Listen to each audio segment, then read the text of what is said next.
Hi guys, আমি নুছাদ। এখন আমি যাচ্ছি আমার রাইমসের কম্পিটিশনে। আমাকে কেমন লাগছে তোমরা তো দেখো। এই দেখো, আমি লুঙ্গি আর পাঞ্জাবি পরে নিয়েছি। কি ভালো লাগছে। এখন আমি স্কুলে যাব।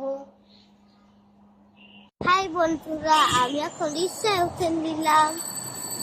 এখন আমি যাচ্ছি ডান্স কম্পিটিশনে। দোয়া করো সবাই।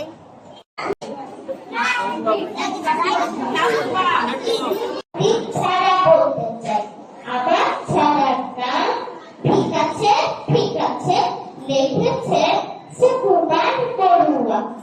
অসমান না হওয়া হরে